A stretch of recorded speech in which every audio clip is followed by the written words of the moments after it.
Selamat pagi, saudara-saudara yang kekasih dalam Tuhan Yesus Kristus. Rabu 20 April 2022. Kembali kita mengucap syukur karena hari ini kita menikmati kasih setia Tuhan yang telah membangunkan kita dan menyediakan hidangan rohani bagi jiwa kita lewat renungan yang berjudul Menjadi Hamba Sejati. Kita akan membaca beberapa ayat dari Injil Matius pasal 20 ayat 26b sampai ayat 28. Demikian bunyinya. Barang siapa ingin menjadi besar di antara kamu, hendaklah ia menjadi pelayanmu.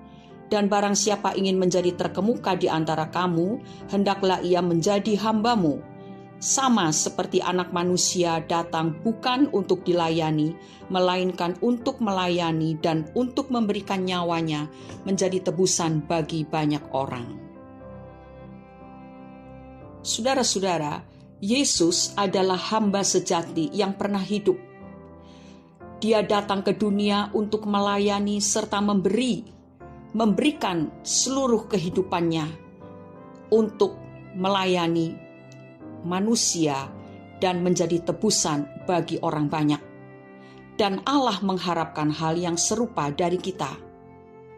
Tetapi di dalam prakteknya sedikit sekali di antara kita yang ingin dikenal semata-mata hanya sebagai seorang hamba. Meskipun selalu menyebut diri hamba Tuhan, tetapi sejujurnya banyak orang yang ingin dikenal tidak hanya sebagai hamba, tetapi juga sekaligus sebagai pengkhotbah terkenal, atau misionaris ternama, atau penatua yang dihormati, atau seorang pengusaha yang hebat. Kita gagal menjadi hamba yang sesungguhnya. Seorang hamba sejati tidak memiliki keinginan tersembunyi untuk menjadi orang yang hebat di depan mata manusia. Cobalah renungkan pertanyaan ini. Benarkah bahwa motivasi kita murni untuk melayani Tuhan, atau masih terselip keinginan untuk melayani diri sendiri dengan mencari perhatian dan penghormatan dari manusia?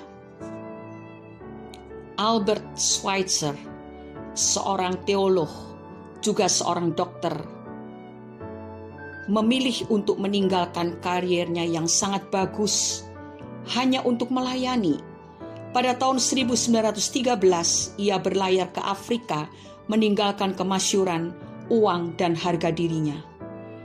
Kandang ayam tua yang sudah tidak dipakai menjadi rumah sakit pertamanya, dan sebuah meja tua pula digunakan sebagai meja operasi. Dalam sebuah perjalanan ke Amerika, seorang wartawan bertanya kepadanya, "Dr. Schweitzer, apakah Anda sudah menemukan kebahagiaan di Afrika?" "Aku sudah menemukan tempat untuk melayani, dan itu sudah cukup," jawabnya. Sangat bertentangan dengan prinsip hidup kebanyakan orang.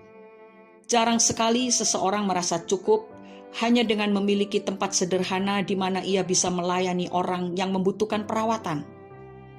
Kebanyakan dari antara kita menginginkan kenyamanan dan kemewahan diri yang mengundang kekaguman orang.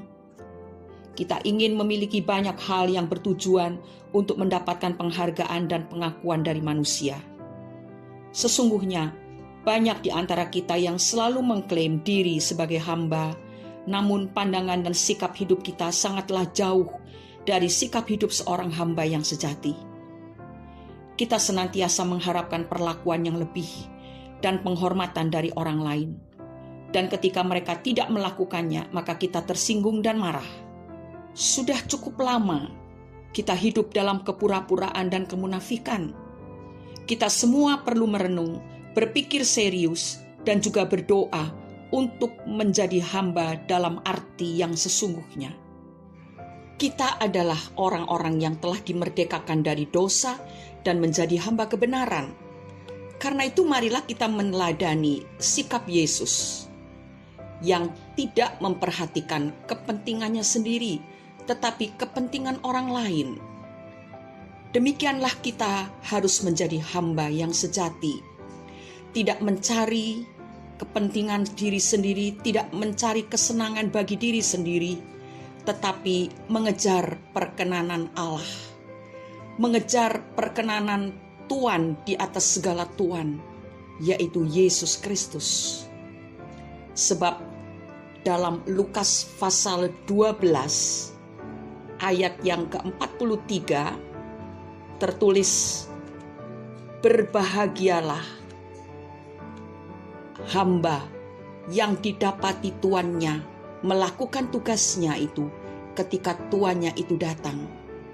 Saudara-saudaraku, kita tidak tahu dengan pasti kapan Tuan itu datang, tetapi marilah kita lakukan tugas tanggung jawab kita di hadapan Tuhan sebagai hamba-hamba yang mengabdikan diri sepenuhnya kepada Dia, Tuan di atas segala Tuan. Maka bila Yesus Kristus datang menjemput kita semua, maka kita masuk dalam bilangan orang-orang yang menerima upah, yaitu kehidupan kekal bersama dengan Tuhan. Mari kita berdoa. Bapa, kami bersyukur pagi hari ini kami menerima lagi nasihat firman Tuhan yang mengingatkan kami akan status kami sekarang, yaitu adalah hamba-hamba kebenaran, karena kami sudah dimerdekakan dari dosa. Kami rindu untuk menjadi hamba yang sejati, hamba yang tidak mencari kepentingan dan kepujian bagi diri sendiri, Tuhan. Tetapi sesungguhnya kami mengakui tidaklah mudah untuk kami memiliki hati seorang hamba yang sejati.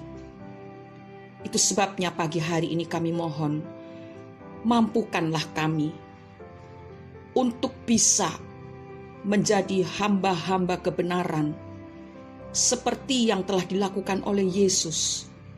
Kami hanya melakukan apa yang berkenan di hadapan-Mu, Tuhan. Kami percaya setiap firman yang kami terima dan penyertaan Allah lewat Roh Kudus yang selalu menolong kami akan membentuk kami dan memampukan kami menjadi hamba-hamba yang melakukan tugas pekerjaannya, kewajibannya, sampai Tuhan itu datang untuk memberikan upah bagi setiap orang yang setia. Terima kasih Bapa. Inilah kami mau menjadi hamba yang setia kepada Tuhan. Di dalam nama Tuhan Yesus kami sudah berdoa dan mengucap syukur. Amin. Seorang hamba seringkali tidak mendapatkan penghargaan dari manusia, tetapi Tuhanlah yang sangat menghargainya.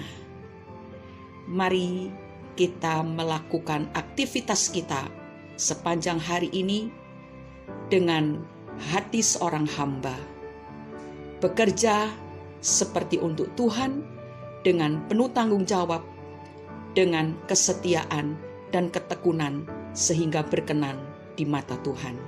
Tuhan Yesus memberkati kita semua. Amin.